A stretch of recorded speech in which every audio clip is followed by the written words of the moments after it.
भव्य जीवों, आचार्य भगवंतों ने अपनी आत्म उपासना, अपनी आत्म आराधना के क्षणों में से कुछ क्षण निकालकर हम जैसे भव्य जीवों के लिए, हम जीवों के उत्थान के लिए उन्होंने कुछ समय प्रदान किया। सौभाग्यशाली है कि इतनी महान आत्माओं ने, तीर्थंकर भगवंतों ने हमारे लिए समय निकाला और उन्होंने कहा कि तुम कौन हो, कहाँ हो, कैसे हो, अपनी पहचान खुद कर लो। एक श्लोक पूज्यपाद महाराज ने हमारे लिए समझाने के लिए दिया। वपुर्ग्रहं धनं दारा पुत्रा मित्राणि शत्रवः सर्वथान्यः स्वभावानि मूढ़ः स्वानि प्रपद्यते।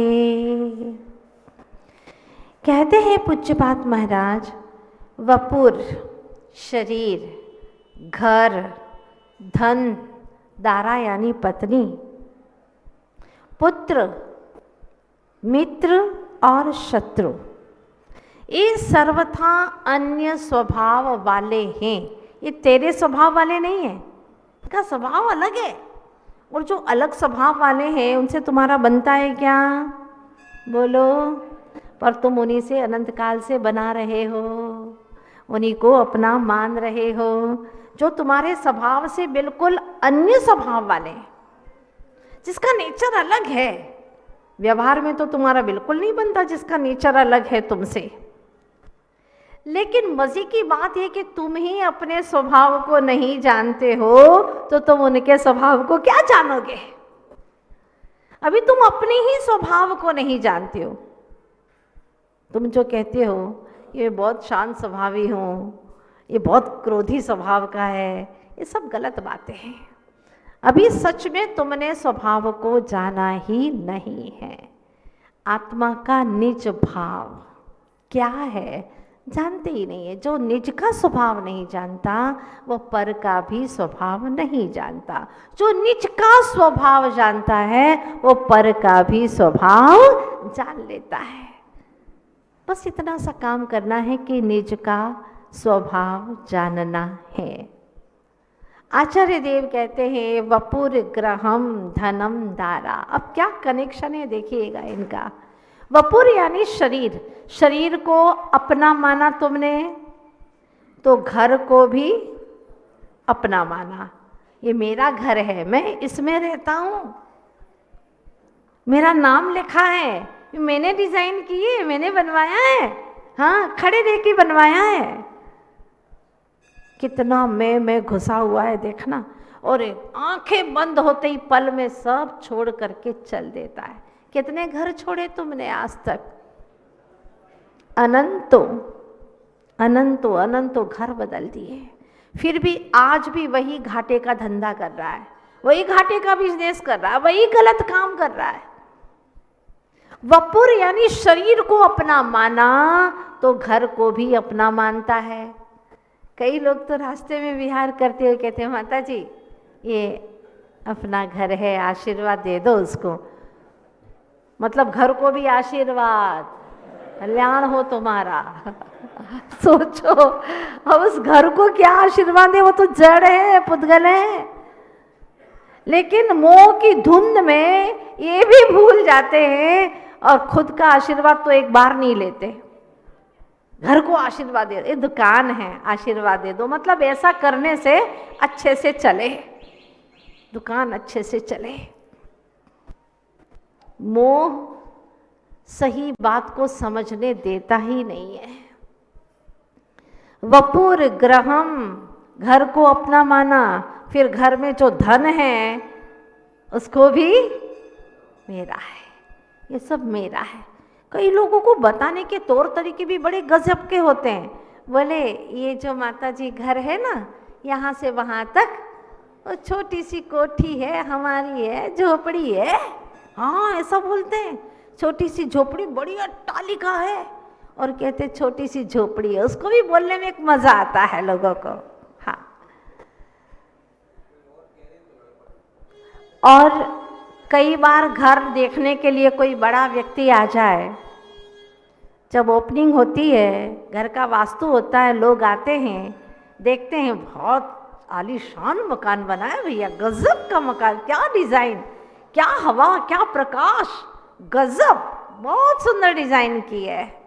उस वक्त चेहरा देखो उसका, बिना बादाम का हलवा खाए ही उसमें इतनी ताकत आ जाती है, बहुत ताकत आ जाती है, और वो सोचता है देखा मैं सामान्य नहीं हूँ। और फिर कहे कि आपका मकान है ये, तो कहता है नहीं साहब आपका ही है, मेरा क्या है, सब आपका ही है।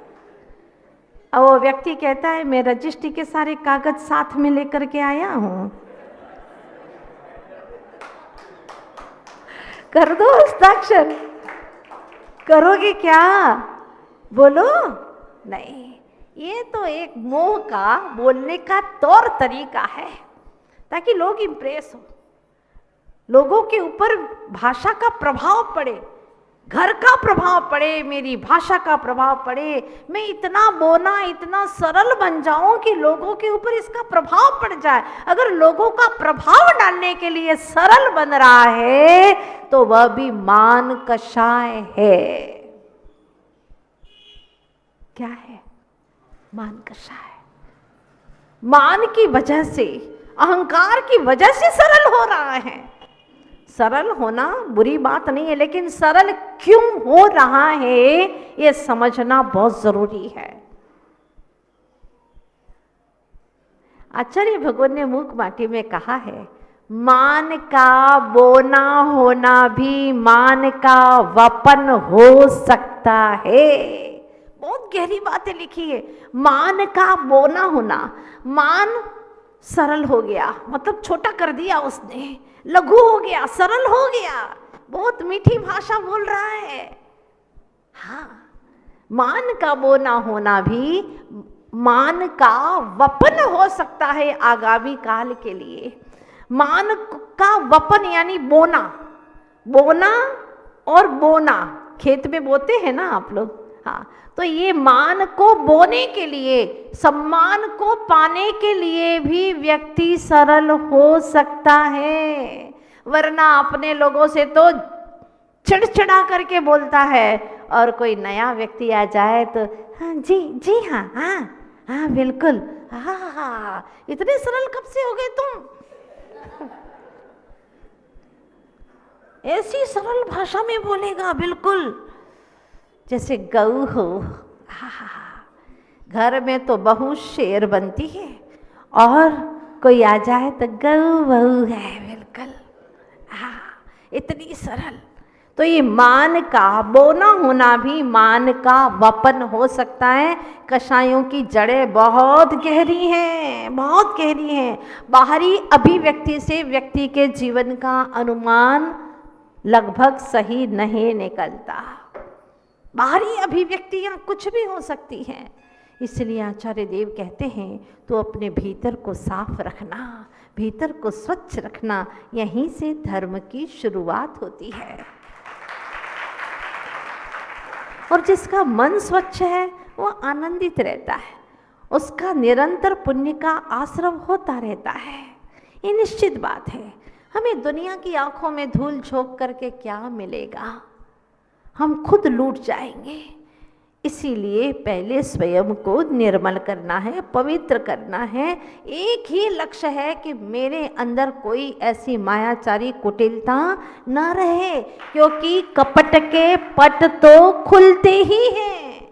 कपट के पट खुलते हैं एक न एक दिन, ये निश्चित बात है। तो क्यों करूं कपट, किसके लिए करूं? प्रभु तू तो सब कुछ जानता है, तेरे ज्ञान में सब कुछ झलक रहा है, तो किसके लिए ये मायाचारी करूं प्रभु? अब प्रश्न ये है आप लोगों के सामने, एक तरफ अनंत सिद्ध भगवान आत्मा है जो निरंतर अनंत अव्याबाद सुख का संवेदन कर रहे हैं, परमानंद में है, और दूसरी तरफ संसार की अनंत अनंत आत्माएं हैं जो अभी इस वक्त अनंत दुख का वेदन कर रही हैं। वो अनंत सुख का संवेदन कर रहे हैं। और ये संसार की अनंत आत्माएं अभी इस वक्त अनंत दुख का वेदन कर रही हैं। अब तू खड़ा अकेला चेतन आत्मा विचार कर कि तुझे इधर की ओर जाना है कि उधर की ओर जाना है, अनंत सुख की ओर जाना है या अनंत दुख का वेदन करना है। क्या करना है तुझे?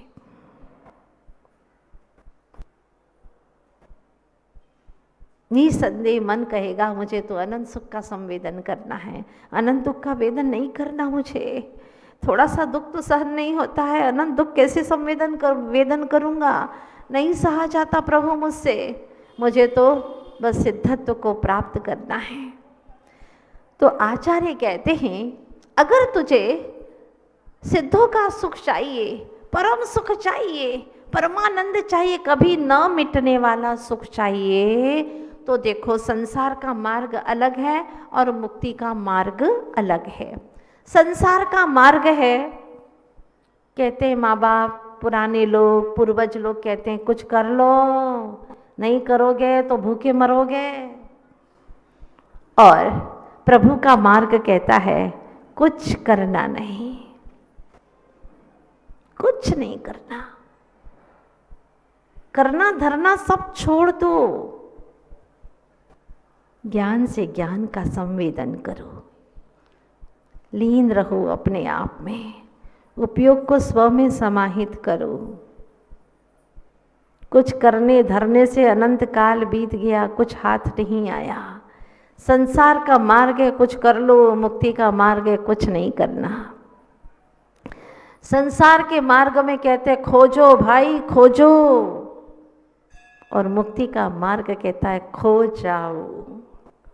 खोजने योग्य कुछ है ही नहीं, सब द्रव्य अपने आप में परिणमन कर रहे हैं, तुम क्या खोजोगे उन्हें? अनंत ज्ञानियों ने कुछ खोजा नहीं, खो गए अपने आप में। और जो अपने आप में खो गए वे हो गए अपने, और पूछते रहे न अपने हो पाए न पर के कभी हो पाओगे, किसी के नहीं हो पाए, डावाडोल होकर के जीवन व्यतीत करते रहे। संसार का मार्ग है खोजने का और मुक्ति का मार्ग है खो जाने का। संसार के लोग कहते हैं बेटा बड़ा हो गया है, जरा घूमो, बाहर की भी दुनिया देखो, नहीं देखोगे तो क्या करोगे? आज के समय में ऐसे लोगों की कोई ज़रूरत नहीं है, क्या कर पाओगे? थोड़ी दुनियादारी को भी देखो, घूमो।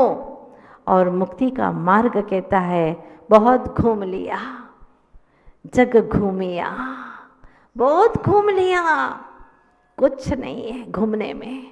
अनंत काल हो गया, एक भी 3 लोक का क्षेत्र, एक भी प्रदेश ऐसा नहीं बचा जहाँ तूने जन्म अनंतों बार न लिया हो। अब कहाँ घूमने जाना है बताओ? फिर घूमने जाना है, लंदन जा रहे हैं, यूके जा रहे हैं, यूएसए जा रहे हैं, क्यों? घूमने जा रहे हैं। थाईलैंड जा रहे हैं, इंडोनेशिया जा रहे हैं, दुनिया भर के। क्या करोगे देख करके, घूम करके? क्या मिलेगा वहाँ पर? क्या देखने जाते हो? पैसा बर्बाद करने, समय बर्बाद करने और भोगों से कर्मों का बंध करने। कुछ नहीं मिलेगा वहाँ पर। तुम 3 ही चीज़ें देखोगे, पेड़ देखोगे, पहाड़ देखोगे और पानी देखोगे। बताओ और उसके सिवा क्या देखोगे? पेड़ देखोगे तरह तरह के, क्या बाग थे इतने अच्छे। और या तो पहाड़ देखोगे या फिर पानी देखोगे। प्रकृति को देखने के लिए जा रहे हो, सारी प्रकृति तेरे ज्ञान के भीतर है चेतन। एक बार अंतर्मुख होकर के देख तो सही। सर्वज्ञ हो गया तो तुझे कुछ भी देखने जानने की जरूरत ही नहीं पड़ेगी। जो आत्म सम्मुख हुए, बहिर्मुखता छोड़ दी जिन्होंने, वे सर्वज्ञ हो गए। अब कुछ भी जानने देखने की तमन्ना ही नहीं बची। तो क्या चाहिए तुझे? अब घूमना बहुत हो गया, स्थिर हो जा चेतन। आचार्य कहते हैं कि बाहर के लोग कहेंगे कि इकट्ठा करो, नहीं इकट्ठा करोगे कभी मुसीबत में तो क्या करोगे? और इकट्ठा करो, और लाओ और लाओ और लाओ, लालाची बने रहो और आत्म कल्याण को छोड़ दिया। स्वाध्याय का समय नहीं है, आत्मचिंतन का समय है नहीं, सामायिक का समय है नहीं, दिन भर पापों का बोझ, पापों की परतें चढ़ रही है, लेकिन प्रतिक्रमण करके उसको धोने का कोई समय है ही नहीं। भयंकर कीचड़ से लथपथ हो गए, जिंदगी भर इतना इकट्ठा किया लेकिन साफ करने का, परिमार्जन करने का अवसर ही नहीं। 24 घंटे में 24 मिनट प्रतिक्रमण करने का समय नहीं। जिस जैनी के पास में बड़ा दरिद्र नारायण है, वहां गरीब है बेचारा, जो दिन भर गंदगी से लिप्त होता है, नहाने का समय नहीं है। तन को धुलाने से आत्मा के मल साफ नहीं होते। ध्यान रखना, कम से कम आत्मा के ऊपर 24 घंटे कितने पाप के लिप्त हो जाते हैं, पाप के लेप से लिप्त हो जाते हो, उसको धोने के लिए 24 मिनट का समय तो निकालो। एक व्यक्ति प्रतिक्रमण करने को तैयार नहीं है। दिन भर का व्यापार में कितना घाटा हुआ, कितना लाभ हुआ, हानि लाभ देखने के लिए समय है, बही खाता देखते हो आज क्या हुआ क्या नहीं, लेकिन अपने परिणामों को देखने का कोई अवसर नहीं है। प्रतिक्रमण करोगे तो आपको बात समझ में आएगी, नहीं तो कैसे समझ पाओगे? कितनी गरीबी है, और गरीब होते जा रहे हैं, और गरीब होते जा रहे हैं। बाहर के पाप इतने बढ़ते गए हैं, इतने बढ़ते गए हैं, तरह तरह के पाप बढ़ते चले जा रहे हैं और मेल के थक्के जम रहे हैं। साफ करने का समय नहीं है, कर्मों की दुर्गंध भर पड़ी है, क्या करो? साफ करने का समय ही नहीं है। ऊपर की लिपापोती बढ़ती जा रही है और आत्मा की गंदगी बढ़ती जा रही है। सोचना, जैनी हो, अपने कल्याण के बारे में तुम नहीं सोचोगे तो कौन सोचेगा? सोच लो, कम से कम ज़्यादा नहीं तो 24 घंटे में एक बार आलोचना पाठ तो पढ़ ही लेंगे। अपने पापों का कम से कम दिन भर में क्या पाप किए हैं एक बार स्मरण करके, भगवान को प्रणाम करके, प्रभु ये पाप सब छूट जाए। मन में विचार तो करो कि एक बार आलोचना पाठ पढ़ेंगे कि दिन भर में मैंने क्या क्या पाप किए। उसमें भी समय नहीं है। एक व्यक्ति, एक महिला हाथ में झाड़ू लेकर के आलोचना पाठ पढ़ रही थी। झाड़ू ले जांगा बुहारी, चीटी आदिक जीव विधारी।